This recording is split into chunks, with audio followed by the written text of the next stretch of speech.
Muy buenas tardes, mi nombre es Angélica Hernández. El día de hoy vamos a dar desarrollo a la actividad número 1 de la asignatura de Ética Profesional, junto con mis compañeros Luis Jairo Morales y Paola Andrea. Dentro de nuestro trabajo vamos a dar desarrollo a las siguientes interrogantes: ¿qué es la ética y la moral y su función o tarea? Sistemas éticos, los cuales son 9. La ética. Entonces, esta proviene de la palabra ethos, en el que de acuerdo a dos filósofos como Platón y Aristóteles, ellos cada uno dan como su idea en el que dice Platón que todo el carácter se desarrolla a través del hábito y Aristóteles en el que las primeras se originan en la enseñanza y las segundas en las costumbres. Esto también lo confirma como Adela Cortina, en el que la ética significa carácter o modo de ser. La ética es como una reflexión sobre lo moral. De acuerdo también a Fernando Sabatier, es que el mejoramiento de la vida humana se da cuando se distingue de lo bueno de lo malo, en el que no solamente se basa sobre en sí mismo, sino sobre sus responsabilidades. Moral. Esto se da del latín mos o moris, en el que en este se identifican más que todo las costumbres en las que se basa como en un conjunto de reglas, de valores y principios y costumbres que tiene cada persona. En este nos reflejamos sobre el autor Luis González Álvarez, en el que dice que es un conjunto de reglas y normas de comportamiento en que se establece la distinción entre lo bueno y lo malo como criterio de la perfección humana. Entonces, en este se hacen dos preguntas en el que hago, sino qué se debe hacer. Entonces, con respecto a lo anteriormente dicho, esto se debe basar en sobre su responsabilidad ante los hechos en los que usted como persona incurre en la inmoralidad. ¿En qué? En la falta de respeto hacia las personas de la sociedad. Sistemas éticos. Esto, pues, de acuerdo a Luis José González Álvarez, de acuerdo a su libro Ética, en el que realizó un estudio de la moral desde diversas perspectivas, en el que da como por hecho lo complejo y variado debido a la pluralidad de culturas que existen, en el que se impondría de que la verdad es solo una. ¿Esto qué significa? Que cuando se clasifica se busca identificar las actitudes morales que se encuentran en cada uno.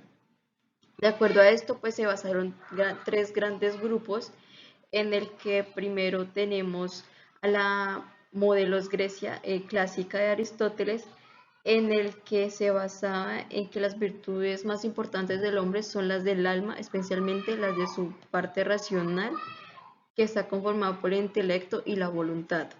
Como segundo, tenemos el planteamiento filósofo de Immanuel Kant, en el que se basa en la doctrina de autonomía del sujeto moral. Y por último, los pensamientos de George Stuart Mill, en el que se basa como el desarrollo de la doctrina de la utilidad común. El neoplatonismo, esto se recoge de acuerdo a la práctica de la actividad religiosa, en la cual trata como la tendencia del hombre hacia la divinidad. De acuerdo pues a Platón, esto se da como para que usted logre su felicidad, en este debe como tener un cultivo de sabiduría y de contemplación, para llegar a ser no un ser imperfecto que se está corrompiendo por el alma, sino tratar de corregir tu camino y llegar a un proceso de purificación religiosa en donde este le permite a usted como persona limpiar su alma. 2.2. Ética kantiana o del deber. Esto primero se toma como un criterio máximo de la bondad moral, en el que por medio de sus acciones la voluntad de las personas de querer hacer el bien. Esto para el Kant, el principio de práctico del obrar moral, esto depende de la máxima de tu voluntad, que puede hacerse como un principio de legislación. Para llegar como un fundamento del deber de los juicios, se tiene como por el recaer sobre las acciones, que tiene como propósito identificar las intenciones de la persona en su obrar. En esto la ética kantiana se divide en dos, como una moral autónoma y como una formalista, en el que su influjo, en que su influencia se basa en la sociedad moderna y actual. El hombre encuentra la perfección moral en el cumplimiento del deber por el deber mismo. Esto quiere decir que no importa la consecuencia de las acciones o su beneficio por juicio, en el que sepa que se ha pasado de hacerse un cumplimiento exactamente con el deber y el deber en las leyes de la sociedad. Bueno, la ética axiológica es una corriente de pensamiento desarrollada por Max Scheler y Nicolás Hallman en el siglo XX, en donde pretende poner como elemento central de la ética los valores y donde los valores son entendidos como producciones de un mundo social. Esto es lo que permite entenderlos como realidades objetivas, ya que se desarrollan en contextos sociales determinados. Esta idea de valor, pues lo que se entiende es que lo bueno es lo que genera valor y lo malo es todo aquello que lo impide. Los valores son entendidos como creaciones de los hombres, es por esto que trascienden en el ámbito social. Los valores como producciones pues, tienen una serie de propiedades en lo histórico, en lo objetivo, en la subjetividad, en las cualidades que son aquellas que permiten a las personas diferenciarlos entre sí y en la polaridad que es en que los valores es donde se da lo positivo. Bueno, la ética de la liberación lo que busca para las personas que habitan los países llamados tercermundistas es el restablecimiento de la justicia como elemento imprescindible. Esto bajo unas nuevas condiciones sociales, políticas y económicas que posibiliten la emancipación. Esto dentro de este contexto lo que busca es superar las causas estructurales de la injusticia social. Bueno, la ética descriptiva y la ética normativa. La ética descriptiva es aquella que tiene como propósito fundamental verificar que existe el fenómeno moral y mostrarlo detalladamente. Es por esto que no pretende valorar ni juzgar para determinar una actitud recta. Su objeto es el ethos, mi costumbre y conducta, y por esto pues pone de manifiesto lo que es correcto o no. La ética normativa pues establece principios generales sobre lo que las personas pueden considerar que es bueno o malo y pues esto orientado a las acciones de los seres humanos.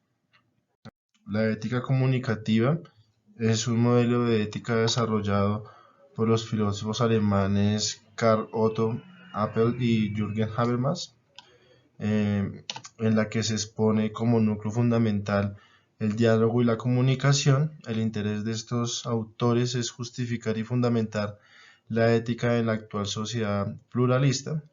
Para ello parten del diálogo como elemento imprescindible y el lenguaje y la comunicación lingüística. La ética de las virtudes. La ética de las virtudes forma parte de la filosofía aristotélica y tiene que ver con la búsqueda de vivir una vida moral. Comienza con la percepción que nuestras acciones dan forma a nuestro carácter. Lo que hacemos determina quiénes somos y en qué nos convertimos. Ejemplo, cuantas veces más elijamos ser honestos, es más probable que seamos honestos en situaciones futuras, especialmente cuando hay mucho juego. Por el contrario, si tenemos el hábito de decir mentiras en el momento que es crucial, es decir la verdad, seremos menos capaces de hacerlo. Teniendo en cuenta todo lo anterior, si el objetivo es convertirnos en una persona excelente, Aristóteles tiene una sugerencia: finge hasta que lo logres. Actuamos como si ya fuéramos generosos al tomar decisiones alineadas con la versión más generosa de nosotros. Eventualmente la brecha entre quienes somos y quienes queremos ser desaparecería y nos convertiríamos en esa mejor versión de nosotros mismos. El epicureísmo. El epicureísmo es una de las tres escuelas nacidas durante el periodo helenístico, creada por Epicuro. Esta es una filosofía griega la cual sostiene como teoría que es el placer, que el placer es el principio y fin de una vida feliz, bien primero y con natural fundamento de toda elección y rechazo, y el principio de evaluación de toda sensación. La bioética. La bioética es una parte de la ética la cual estudia la conducta del ser humano. Dentro de la conducta del ser humano, pues esta contempla la vida humana y el resto de los seres vivos y el medio ambiente. La bioética genera un gran impacto en la actividad humana, dado que, esta también interviene en los temas como lo son transfusiones de sangre, eutanasia, trasplante de órganos, aborto, pobreza, hambre, maltrato animal, cuidados del medio ambiente, entre otros.